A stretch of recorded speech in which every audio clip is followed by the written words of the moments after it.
Hey guys, how are you? Hold on just a sec here. Twitch is giving me a little bit of an issue here. I hope you guys are doing well today on this Saturday or Sunday, afternoon. So today, guys, we are going to be talking about a crimes and justice case, essentially. This is regarding a man named Horace Van Vaultz Jr.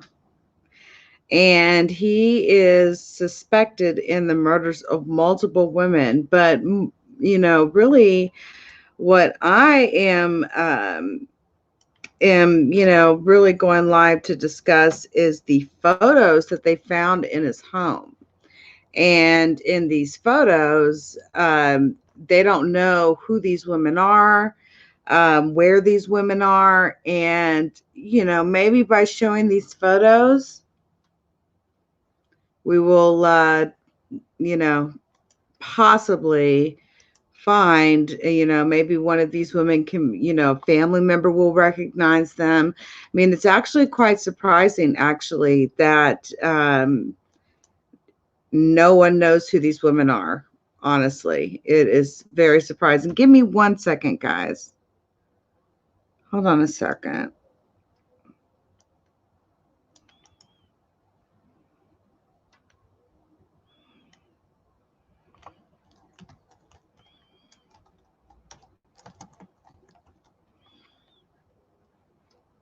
Let me see if this will work. Maybe. If not, then maybe the word killer is Twitch doesn't like that. Okay. Mystery. All right, hold on.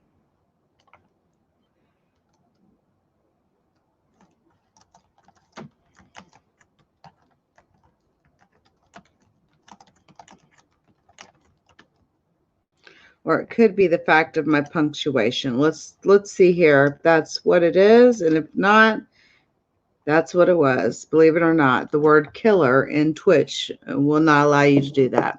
So let's get started, everybody. There is a gentleman out of California who is an accused serial killer. I say accused right now because he's not been officially convicted yet, but DNA actually got him caught up. So let me show you the story, and then I want to show you a video clip really quick. This is from the local news station there, out of his location, and you'll get a feel here of what I mean. So let me real quick bring up and share out with you guys this article here. Now, this is Channel 4 out of Burbank, California. Now, keep in mind that this man, Horace Van Vaultz Jr., and this is him here when he was younger, and as he got older, this is him as he looks currently. He has been charged with murder, and he is the first person to ever be charged with murder in the state of California based on genealogy DNA. So for all those running down to Ancestry.com and 23andMe and submitting their DNA into the database, well, they're catching up these people's family members, because what they do, the police, go to these companies, and these companies are not bound to, anyone in particular, really. And so they, the police will bring a warrant. Yes, I can see you, Luca. Hi there. To everybody. I'm sorry I didn't acknowledge you guys in the chat first. Hi there to those of you in Periscope. Hi to those of you in Facebook. Yes, I see you, Luca.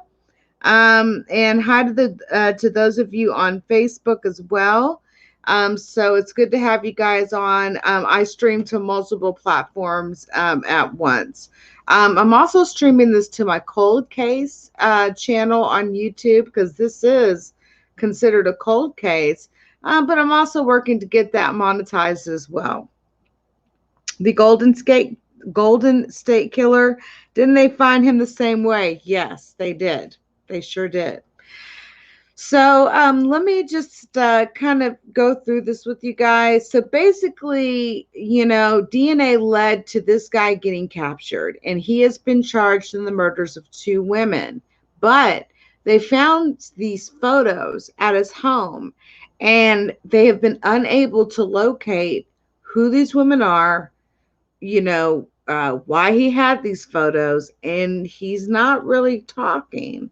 So let's kind of go through the case a little bit, and then I'm going to show you a video. So police in Burbank, this is in Burbank, California, said the women seen in a cache of photographs discovered during a search of an accused serial killer's home could be important clues in the man's upcoming trial. The Burbank Police Department Detective Aaron Kay says, I don't know who they are. My concern is that either they're missing or dead. They could be the victim of something. And again, this is Horace Van Vaultz Jr. And he is the man that's currently, in jail, charged with the murders of 2 women. I know I say the word a lot. I'm really working on that. So I apologize to those of you who catch that once in a while. I'm working on it.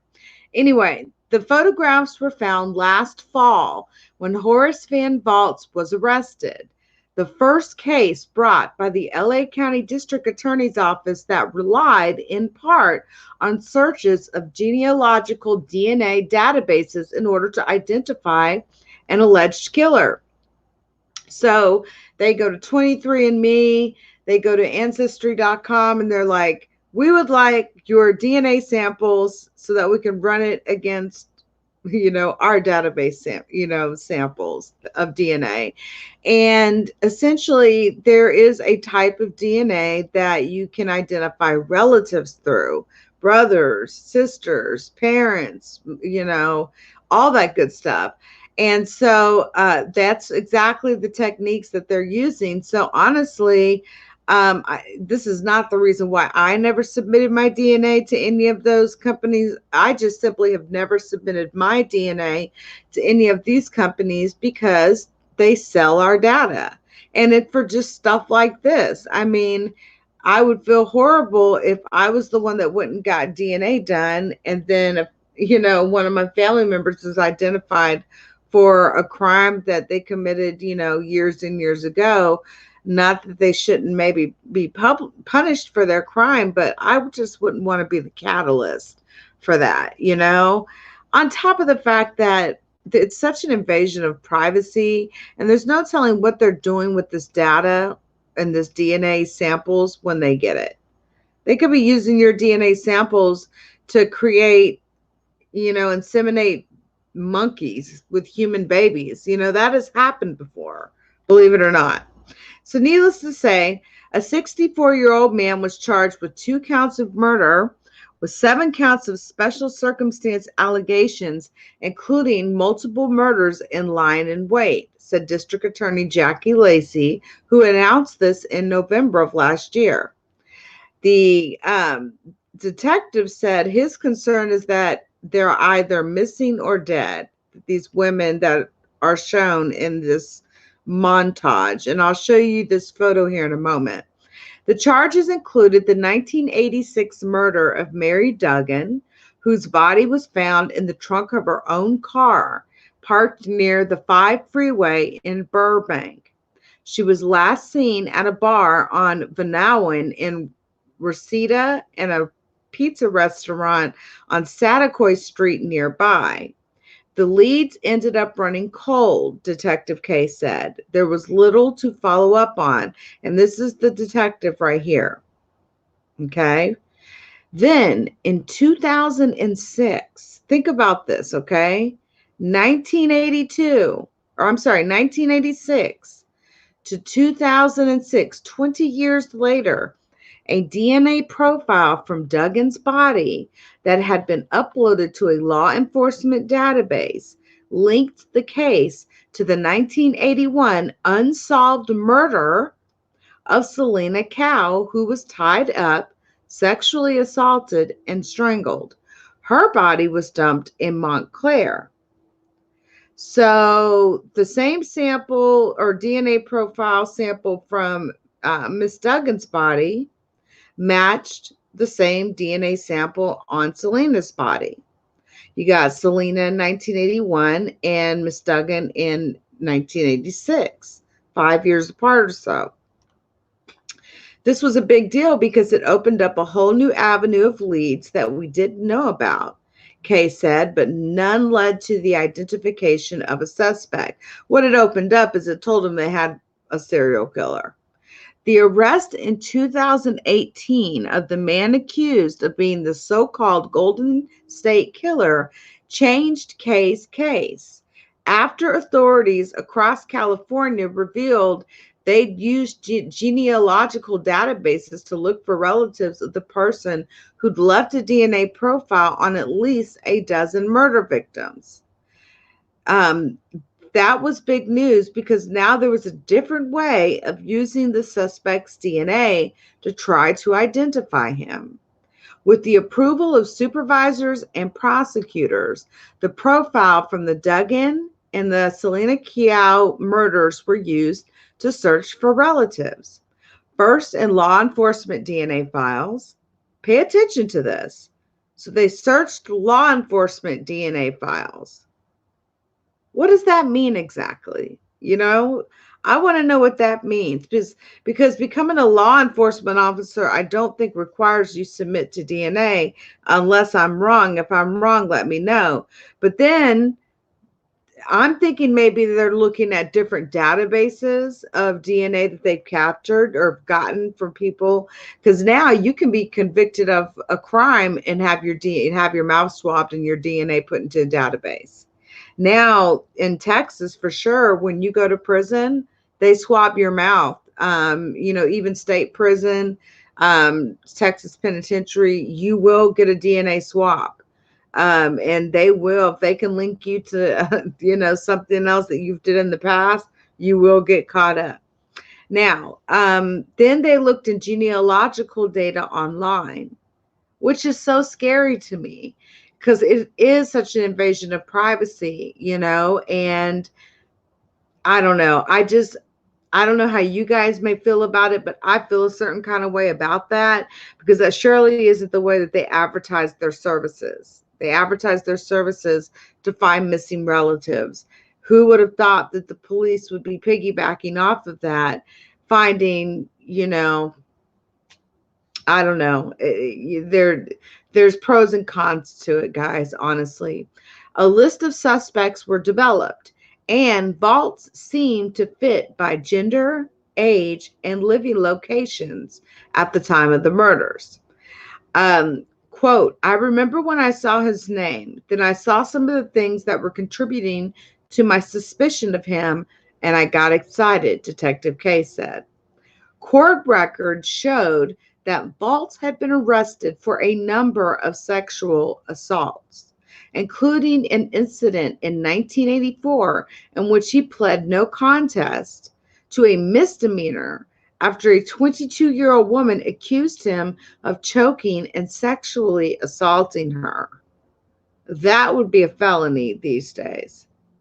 In 1988, Vaultz was acquitted in Ventura County Superior Court, this is all still in California, for the sexual assault and murder of a woman named Jana Rowe on Christmas of 1986.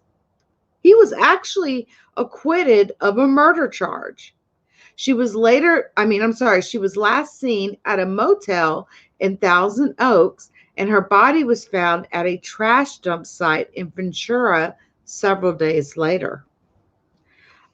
So another quote by the detective, that's my biggest concern. I don't want to leave anyone behind who's a victim. Now, The photographs have presented a new mystery.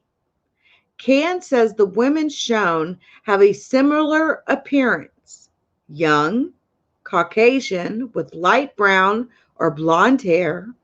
Vaultz was a peripheral figure in the early days of LA's hip hop music scene, and Kay says there are indications Vault's access to large dance events and parties put him in contact with hundreds, if not thousands, of young women.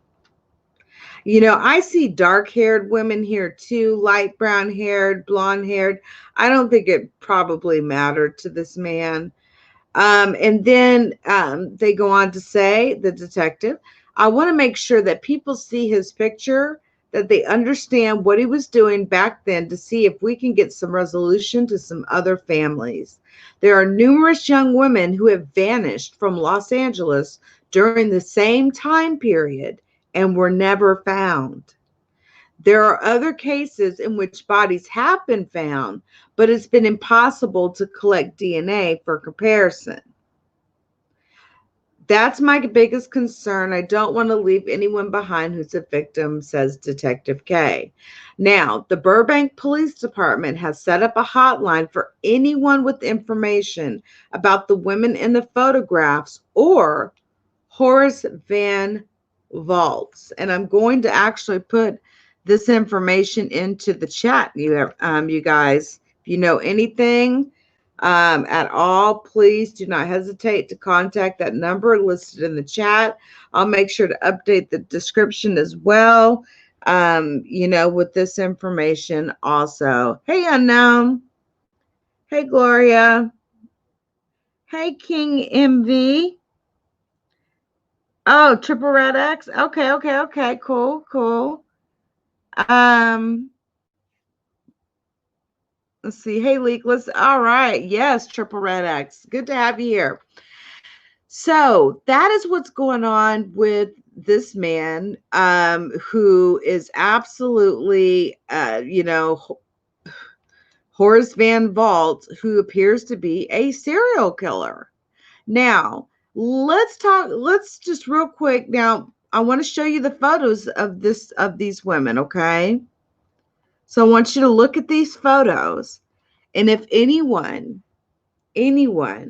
recognizes these women, and you would have had to have been between teenage years, maybe into, teenage years and on up, or maybe 9 or 10 and on up. If you recognize any of these women at all, please do not hesitate to call the Burbank Police Department, okay? These photos were found in his house. They only caught him for 2 murders. He was acquitted of a 3rd. And then, he has had a lot of contact with the police in regards to sexual assaults and murders. I mean, I cannot believe he was actually acquitted of the murder of one woman. If you recognize any of these women, it's so hard to believe to me that no family member possible recognizes any of these people. Drugs don't seem to be a factor in the cases with the 2 that he's going to go to trial on. We just don't know, but it doesn't look to be a factor in this situation, so to speak. I'm not saying every single person on here possibly didn't do drugs or whatever, but this was the 80s, and you have to think more of like 1980 through 1988. And that's really expanding it. But really, it seems like the years he was most active was between 1980 and 1986, if this is him. So if you're a family member, ask someone, do we have anyone missing that we haven't seen in a while? Just take a look at these pictures. And again, the detective says no one knows who these women are. Now, let me play a video for you. And hold on, let me bring it up. All right, let me play this video for you guys just really quick.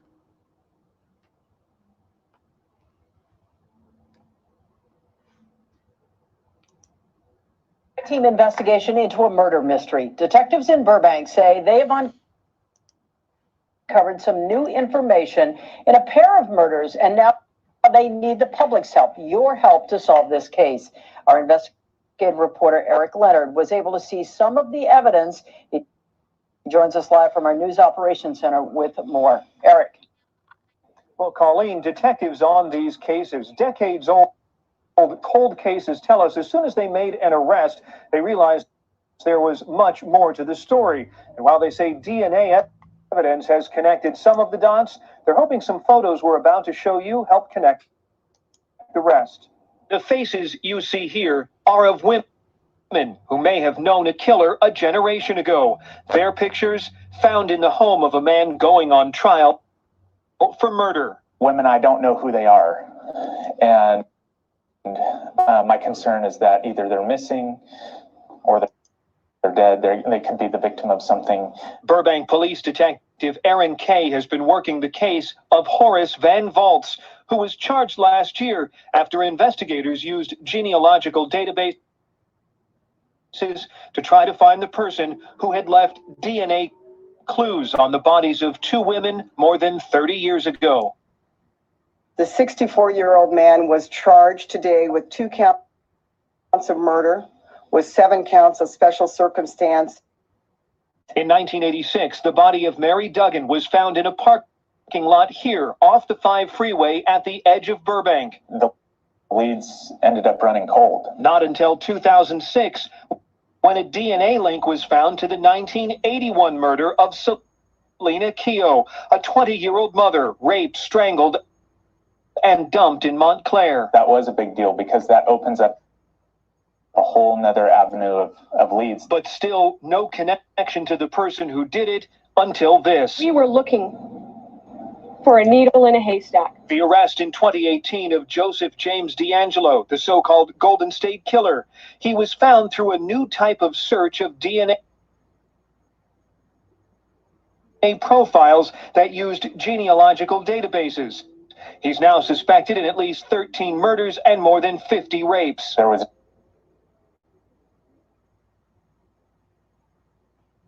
different way of using the suspect DNA. He says it worked. After narrowing a list of possible suspects, a DNA test on trash snatched from the curb of Vaultz's home in Bakersfield confirmed it. Kay says now they're hoping the mystery photographs lead to more witnesses.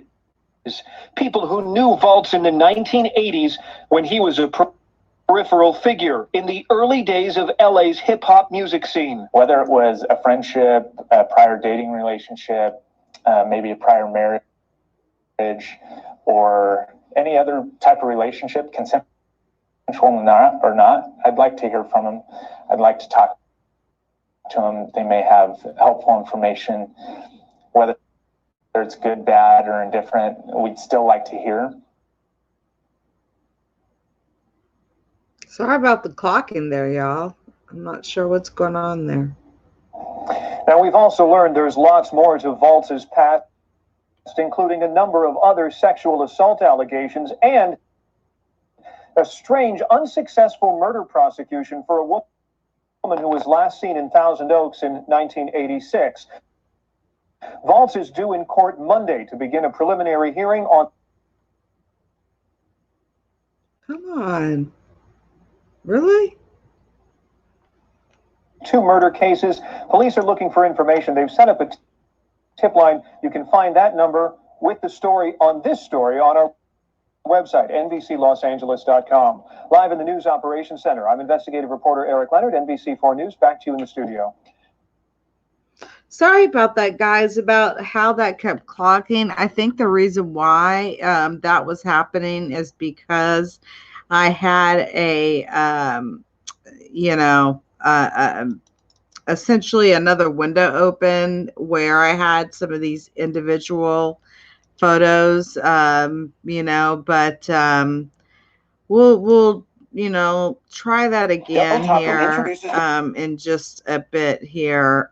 But what I want to do right now is I want to now show you the individual photos of these women.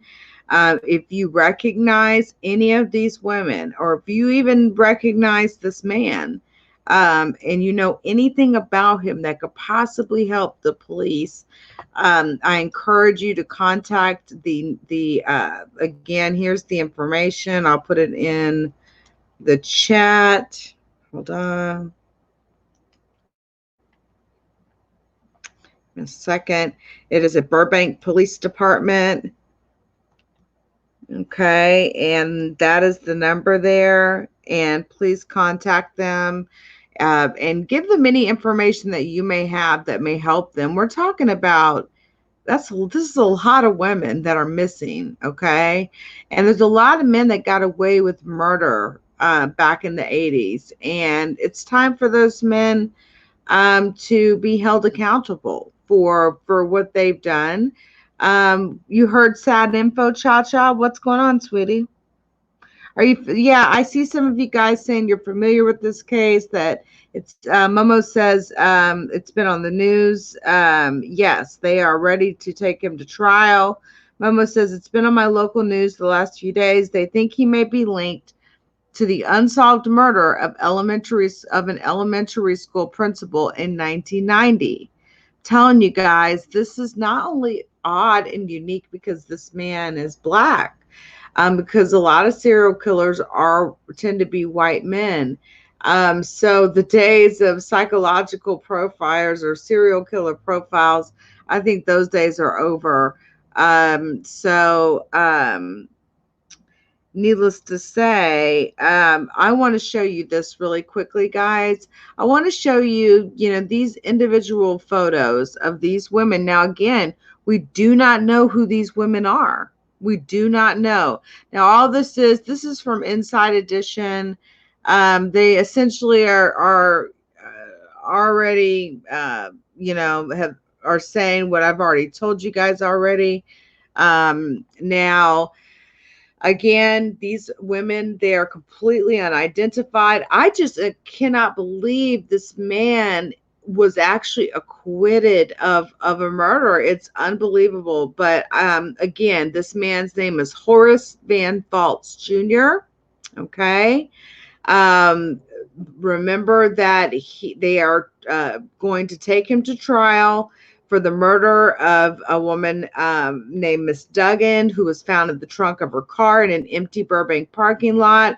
And Selena Keogh was found under some bushes on a street in Montclair. Both women had been bound, sexually assaulted, and suffocated to death. The two cases were linked through the law enforcement databases of CODIS in 2006 after DNA profiles recovered from both scenes were found to have come from the same person. Police were not able to identify an actual suspect until last year when they submitted the DNA to a commercial genealogy service. They've not identified which one it is, but there's not many out there. We've got 23andMe, we've got Ancestry.com. There's a few, but it's very obvious that this is a tool that police are absolutely using now. Okay. They were able to identify distant relatives of the alleged killer, and they were able to narrow down their search, and that's how they found him. They obtained his DNA from a trash sample, and it was found to be an exact match to the crime scene profile, and this is him. This is him when he was younger, during the 80s, when he would have been committing his crimes. And this is him now, to the right. Okay. Now, we know the Golden State Killer was also found this way. But this was the first person in Los Angeles that was found through using genealogy services. Again, it's a controversial method, and it's gaining traction around the country for its ability to crack open the most frigid of cold cases. Now, when you have cold cases, you're always looking for new ways to solve them, and you're asking, is that a method we can use in our cases? And I'm going to tell you guys something.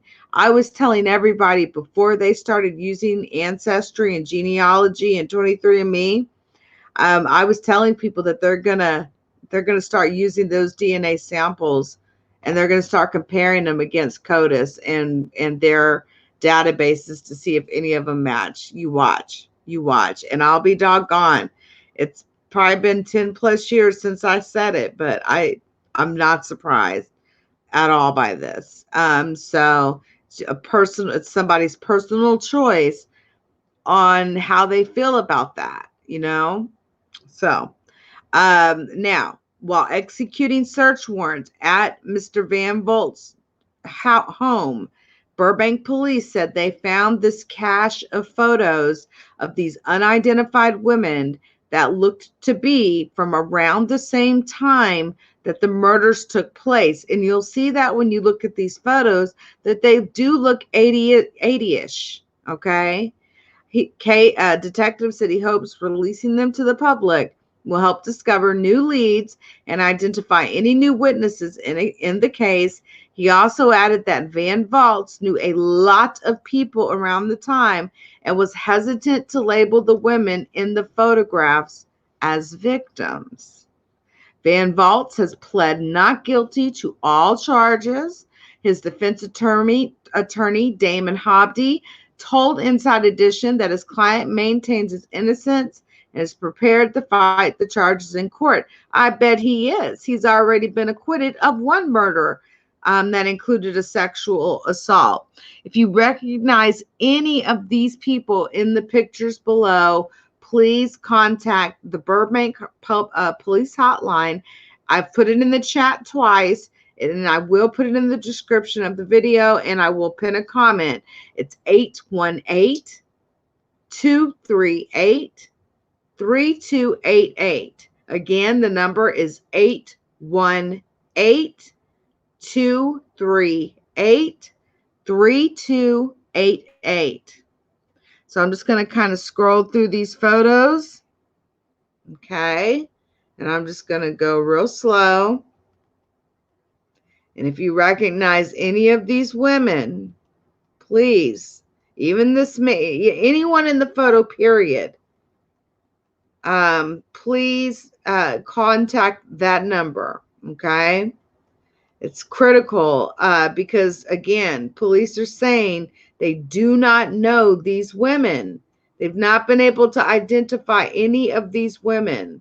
Now, I look at some of these photos, guys, and I've got to be honest with you. There's two of them that I've seen so far. It makes me wonder if maybe he took the photos, the killer, just based on the fact that they're not really smiling. And I'm not talking about this one, but I was talking about this photo right here. That photo and this photo up here. And you can notice, she doesn't look like she has even, has a shirt on. I don't know, but that's not the point of this. The point is if you recognize any of these women, these are individual photos that I'm showing at this point. Okay.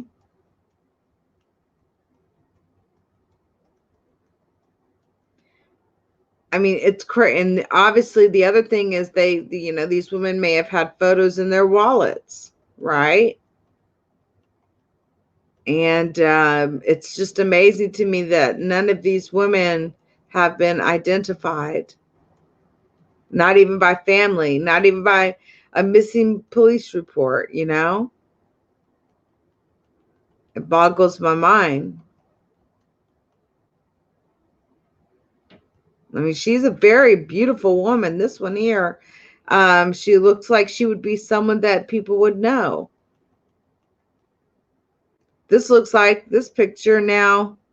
I don't know what to say about this photo because honestly, does it not look like it was taken outside in a way? Because I see tree branches. Okay. And again, guys, we are web sleuths. Okay. Let me just make sure that that is very clear to many of you. What we do when we're doing this crimes and justice is it's called web sleuth. And I don't know if you've ever heard of websleuths.com. I've been a member of websleuths.com for well over a decade. And this is what web sleuths do. We look at this sort of thing. It's important to share this, these types of videos if possible, or the links. I'll include the links to these sites so that other people can become aware.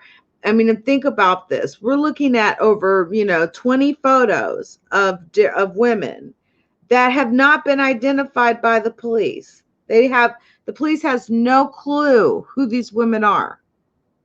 They don't know who these women are. And just based on what I'm seeing, I'm sure these women had families. And also, like I said, what I'm seeing, to be completely honest, is I see, that these women probably had photos in their wallets, but I'm seeing some photos that are a little bit suspect to me. Some of these photos, when I look at them, it's almost as if the perpetrator made them take the photo. I'm just saying, because of how they look in the photo. Like, here's an example, like you see tree branches. It was taken outside. It looks like it was taken outside with your normal flash. It's definitely not your professional photo taken with a dark background. She's not really smiling.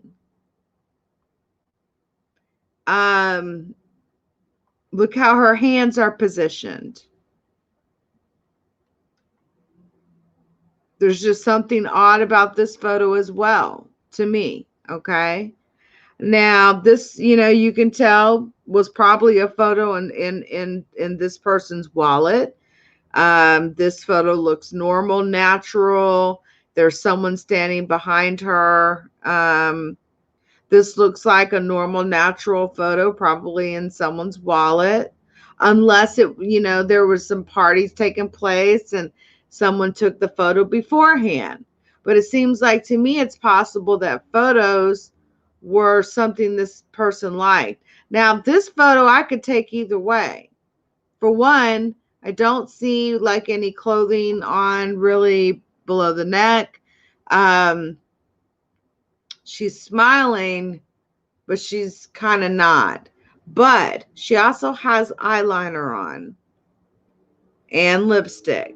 So I don't know what to say on that one. Now, who are these women, right? Is one missing and the other's alive? If so, then hopefully the other person, if there's only one person that police can't identify, maybe the other person in this photo can identify who the other person is and come to police with this information, right? But we don't know. Again, these look like photos, just like this one was for sure.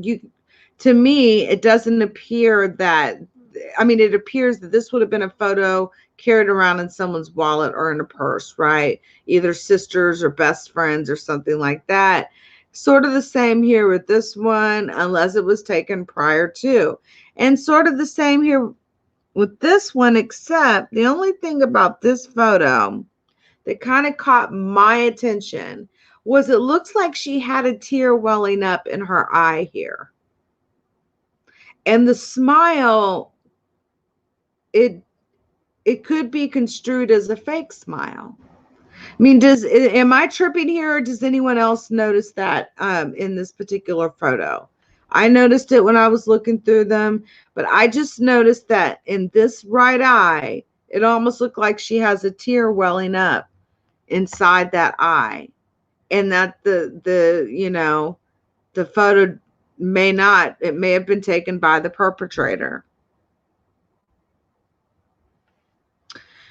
Let's see here. We're going to keep going. And I mean, though, that's it. That's all the photos. Now, the one thing, that I definitely want to kind of bring up here. Give me just a second. There's one more thing. Hold on. Horace Van Vaultz Jr. And I mean, this is going all over the place. We really need to find out, you know, who these women are. I'm praying that these women will come forward and say, hey, that's me from, 30, 40 years ago. I'm alive. I'm fine. Or, hey, that's my grandma, or that's my aunt, or whomever. They're fine. That would be, the best thing possible. But with DNA matching forensic evidence and then finding these photos in this guy's house during a search, like why? What I wanted to show you was DNA was essentially what linked them. But I've already showed you a photo of him, and I mean, that's really what I wanted to do this live about today. This is something that I suspect will absolutely be making the rounds of the news in the next couple of days, over the next week. Now, they did try to say this guy was some peaceful widower or something like that, but it's, I think that whatever wife he was married to had no clue who she was married to. You know what I mean? Give me 1 second. I'll end it with this. Let me share this one last article from patch.com. Let's just share this out just really quick. And let's just kind of, we try to be fair to everybody here. An attorney for Horace Van Vaultz Jr. says he's the victim of a faulty technology, but prosecutors suspect he may have a trail of victims. And I think prosecutors might be right. Again, that's Horace. I'm sorry, but when I read that he had already been acquitted of a murder and a rape from 1986, I was like, whoa. So a Bakersfield man accused of killing 2 young women in the 80s, including a Reseda resident whose body was found in the trunk of a car in a Burbank parking lot, made his first court appearance Monday in downtown Los Angeles.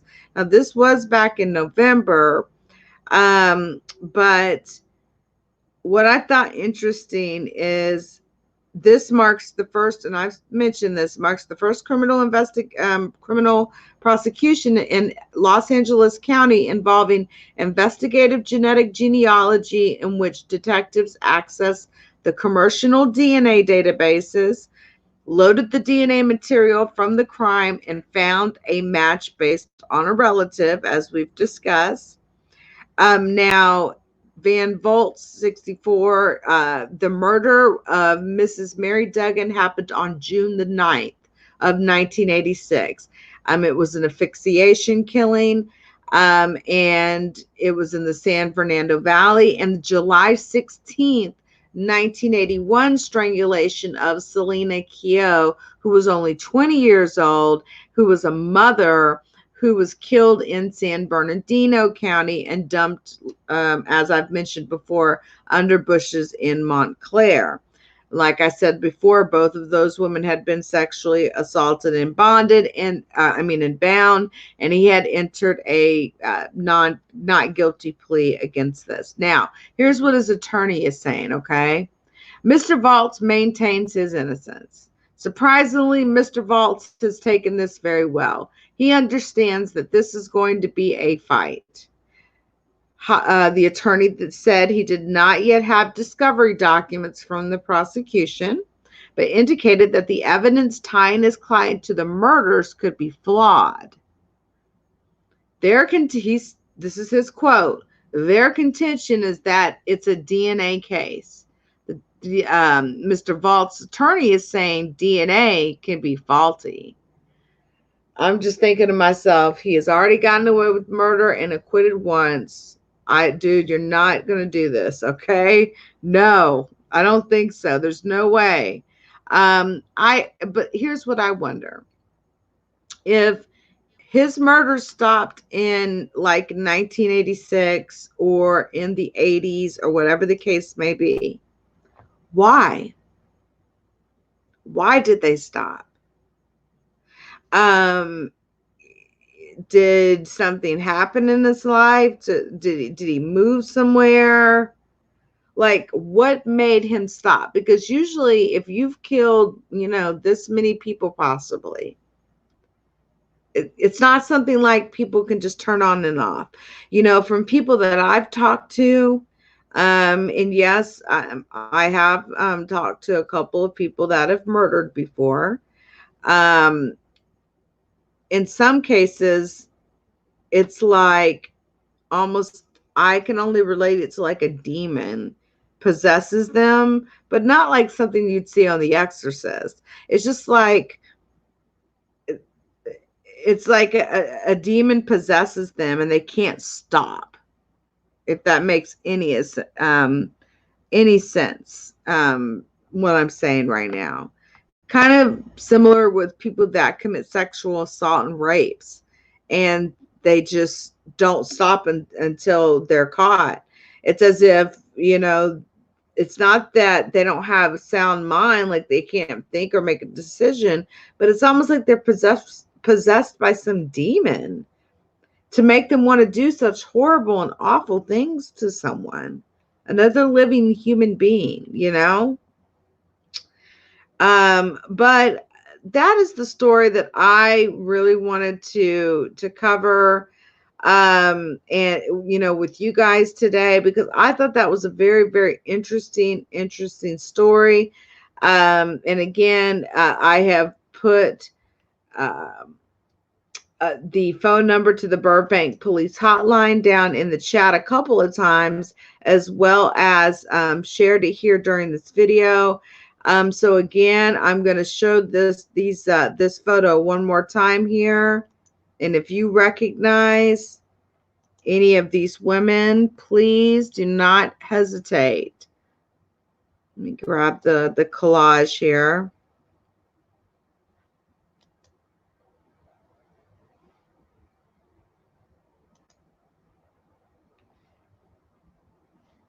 Hold on. 1 second.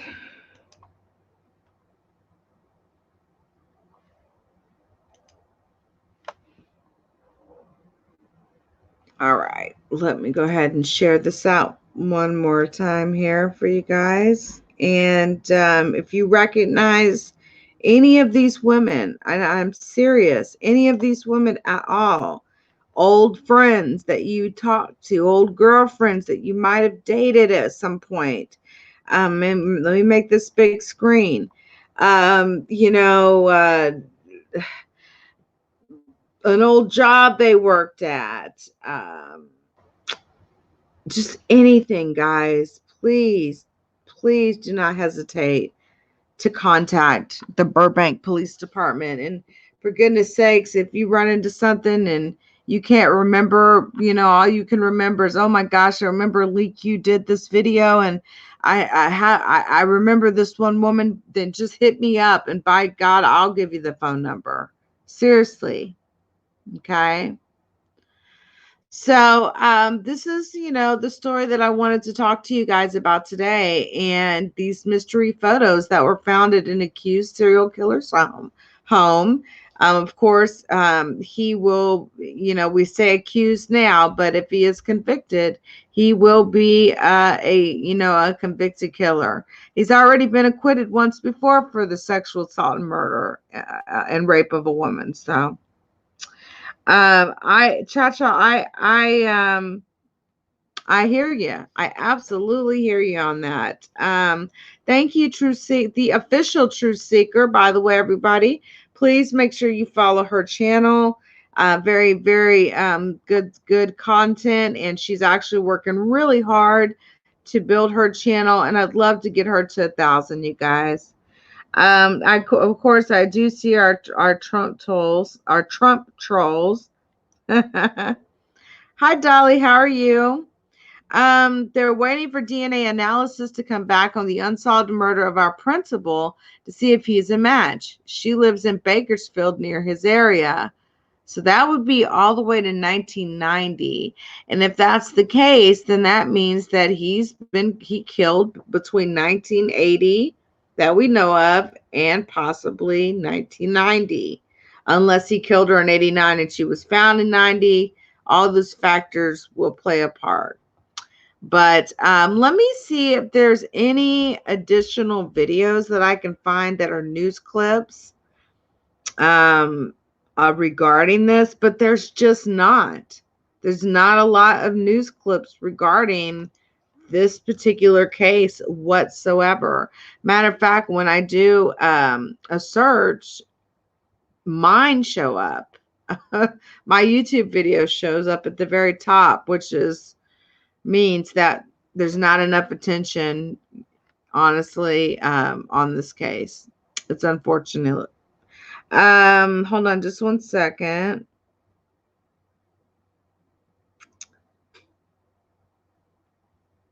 Let's see what this is here. One second. Let's see if there's any video here on this.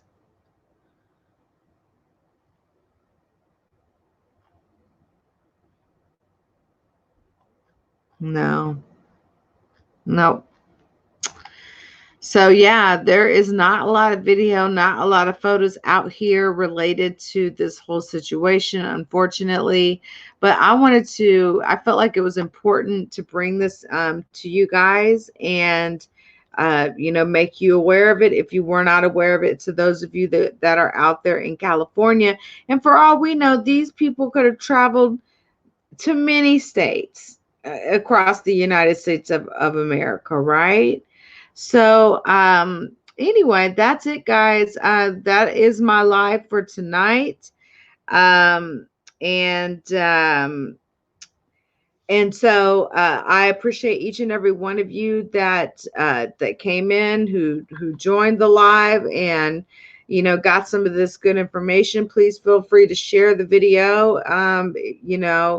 If you'd like to share it to your social media platform, as far as embedding it or sharing the link, I'm cool with that.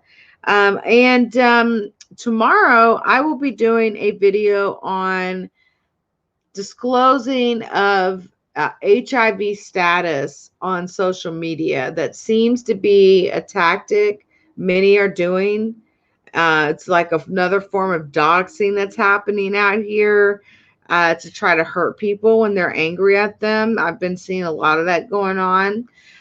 But there's also another serial killing case that I've been looking into. It's a gang serial killing case where there's literally a gang of people that are committing serial killings.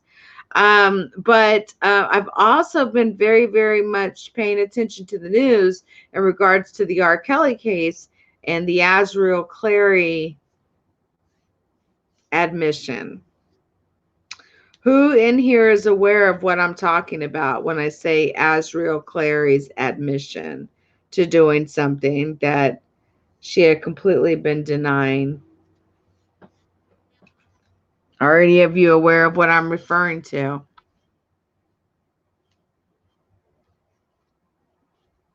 Let me know, Momo. That'll work. Thank you, baby. Doesn't look like you guys are. Okay.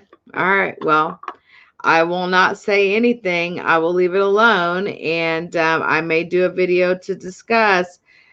So I have been building out my Patreon. I've been building out my website. I'm working on a plugin or an add-in on my website right now to where each time I do a video on YouTube, it's going to automatically sync and post for me. That way I can try to remove the manual part of that. So every video that I do, it will automatically post. And I'm looking forward to that. It'll create, a blog post for me, as I really am working to build my website. I've got Google AdSense there, and I made some good money last month on Google AdSense. I was surprised to see the amount of people viewing my website, as well as even here. I have had, I want to thank, all of my new subscribers. You all have helped me grow this channel. And I'm amazed at how many subscribers I have in just 1 year. I really, really, really am very amazed. So I want to thank all of my new subscribers. I want to also let you guys know, because I want to be upfront and honest, that slowly you'll start noticing some of the beef videos that I've had on this channel go on private. I will never remove the video in which I received death threats on video on YouTube Live. That will always stay up. But all the rest of it, not that it did not happen, will slowly become private and hidden from my main channel. Because again, I have to think about my future and my brand. And I don't want anyone to look at my brand and see, some nonsense like that. So anyway, I'll leave it at that. Yes, the RK saga. So now you guys get what? Yes, Sandra. Correct. She has admitted that she did. So, like, the most grossest thing that we could ever imagine R. Kelly doing. And he, is obviously someone who is being accused of sexual assault. I feel very comfortable in not saying allegedly, only because I am 41 years old. And I watched and lived and seen the first trial. And just growing up at the age that I am, I was a 14, 15-year-old kid when his first album came out. I know me some R. Kelly and the history there. And I remember all the rumors, and I am just shocked. I am shocked, okay? So yeah, I was just curious if y'all had heard about that, but not all the times do you want to do a video on something like that. But my gosh, R. Kelly, my goodness. But anyway, guys, again, it's very important to please share this video. Feel free to share the link. Feel free to, share it on your Facebook, your social media, your Twitter, your Instagram, whatever. But please, if there's, and even just grab the photo of the women, the collage of the women, and just post it and say, hey, if any of you recognize these women or know these women, please contact, the Burbank Police Department, or even 911 for that matter, and ask for the Burbank Police Department. Or if you don't even know, just hit me up and I'll get back to you with the phone number. But it's also been put in the chat twice, and I'll put it in the description, and I will put it in a comment and pin the comment. Much love, guys. Have a wonderful, wonderful work week ahead. And I'll be live tomorrow, because very soon I'll be taking a break and I'll be out of the country for a while. So I'm going to try to do as many videos as I possibly can before I go. All right, guys, much love. Shout out to all of you. Thanks to everyone who came in to join me today. Shout out to you, Mrs. Mead, Rachel Moody, to everybody in the chat, actually. Much love to all of you. Y'all have a good night. Take care.